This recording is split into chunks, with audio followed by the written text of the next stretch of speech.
Ladies and gentlemen, the story you are about to see is true. Or maybe not, you don't know. The names have been changed to protect the idiots. Her worst punishment was being locked in a windowless shed for 10 weeks with only stale peanut butter Virtually sandwiches. imprisoned last January, Mara said she was forced for the next 6 months to live in tiny quarters and do menial work at the group's compound. I was not allowed to see or talk to my children for 6 months. There was a shed in the backyard. I was ordered to move into that shed. There were no windows in the shed. It was full of mildew and you couldn't stand upright. No bath, no shower for 6 months. I was excommunicated. Seeking a new audience, a National Geographic channel to satiate their narcissism and bank account. Rebecca further embellishes her big fat mother liar's lies. It had no insulation. It was a kid's playhouse. The above statement is really vague. Did she live in a single place or different places? It sounds like she is implying that she lived in the shed, tiny quarters, for 6 months. Actually, the so-called tiny shed was really a 2-story clubhouse, a T-shaped building that was 8 by 12 feet with 2 extensions, one 4 by 4 feet extension with a window, one 4 by 6 feet extension with a wood stove. It was fully carpeted, had electricity, and good lighting. But how can one be virtually locked up and yet do work outside the tiny quarters? Was she really imprisoned, as she claimed? She did all the dishes for 40 people every morning and every night. She did nothing but work, and she didn't have a shower. She had to take a shower in the winter in Sacramento in a hose. I would see my mother in the backyard working. I'd have to walk by and not look at her. And it was the most painful thing to do.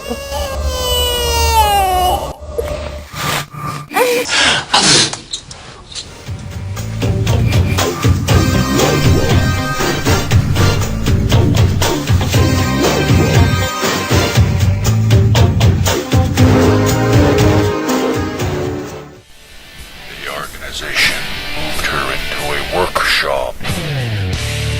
True about her being in the workshop, it was the very newly built workshop that had a restroom, running water, phone, and the doors locked from the inside. It was a spacious, new 30 by 40 foot workshop. She had very large living quarters. This is the very shop she never dared to mention on the Dr. Phil show. Why? The papers said she stayed in the workshop because she told the reporter it was so. So why the silence about it now? During the 10 weeks she spent there. So what is it, 6 months or 10 weeks? She never tells us that her and her son ate in the kitchen dining room all they wanted to eat. Mara also and Rebecca also failed to mention that at one point the police did come, looked at the 2-story clubhouse, found nothing wrong, and left. No report was made, no arrest, nothing. Why didn't Mara call or ask for help? 2 officers are right there. In fact, why didn't Mara ever make out a police, medical, or psychiatric report to have proof of all her sad tales in the shed? Why not have us arrested? Why not, Mara? Mara Schmear's 5-year-old son moved into bedroom. Bedroom? In a mildew, windowless, damp shed. We allegedly ordered the move. Yes, she saw her kids. But how could she, if she implies to have been locked up for 6 months, or was it 10 weeks, and didn't even have a window in that dirty, wet old wooden shed? Well, maybe she peeked through the cracks. Her son did live with her in several locations in our camp. Don't you remember, Mara?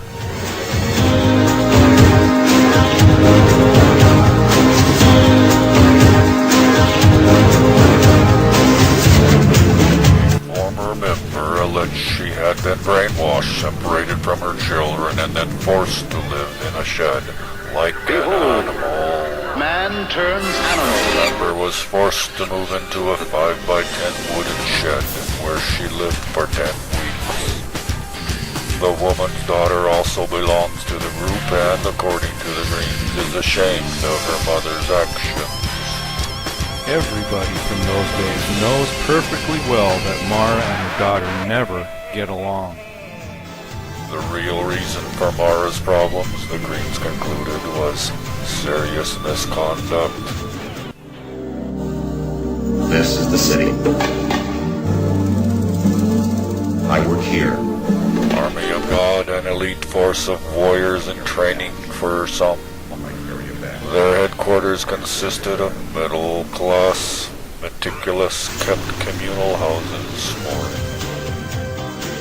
Emma Sokolov, an employee at Bill's Glass across the street, says she's watched them take down the big shed and load what was left into vans.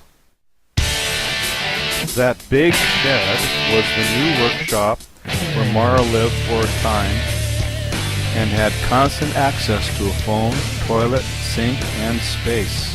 Sound tiny to you?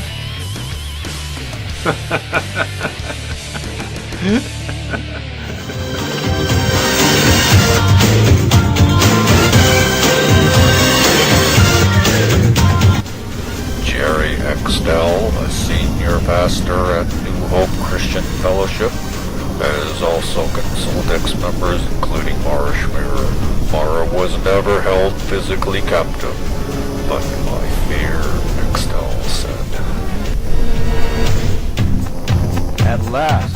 Sorry about that, Mara, but you just had to tell the truth, at least about you never being a physical captive, since he was your pastor. Why do you continually tell people the opposite, or at least imply the opposite? Do you lie? Do you deceive?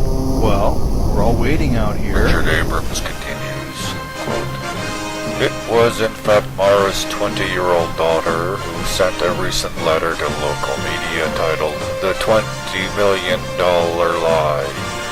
Rebecca accused her mother of a litany of sins, including child neglect and child abuse."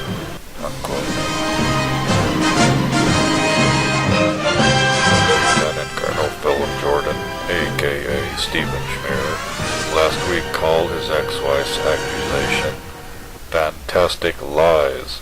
Jordan said the shed in which his ex-wife claimed to be held captive was actually a children's playhouse with carpet and electricity.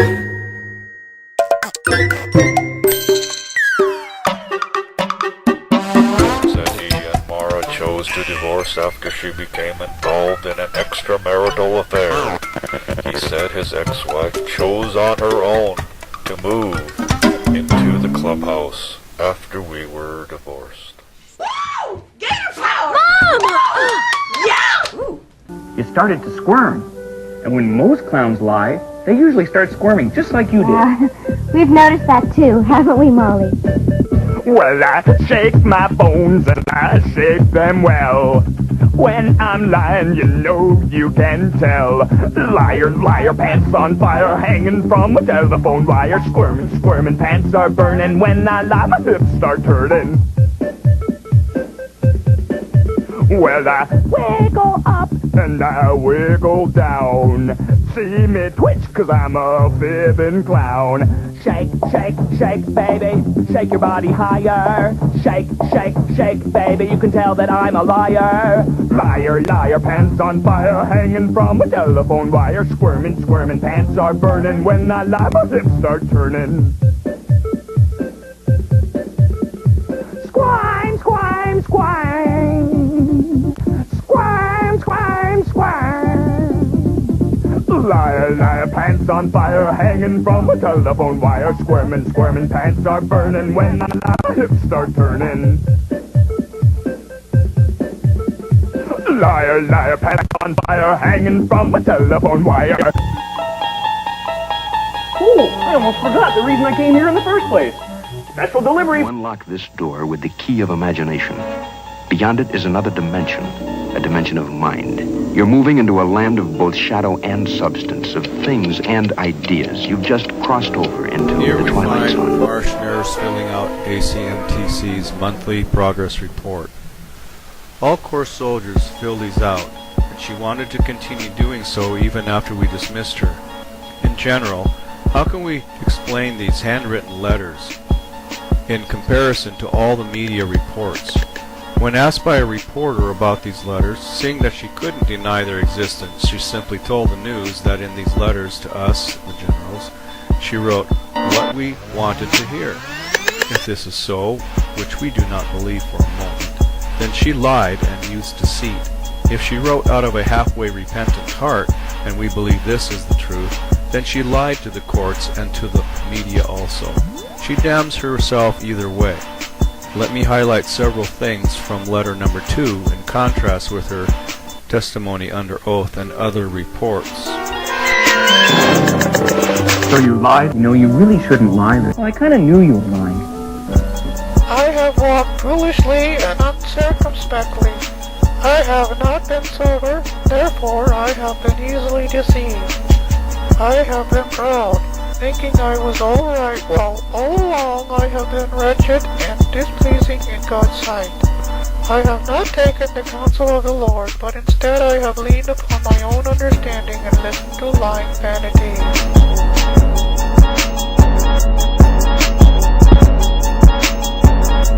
Weeks before I was dismissed from the army, my husband kept warning me and rebuking me because of my laxness, my unattentiveness especially toward the children, and because I didn't want to admit my failures and face up. I put up walls around myself and refused to take heed to his counsel. I am guilty of not submitting to my husband, ex-husband.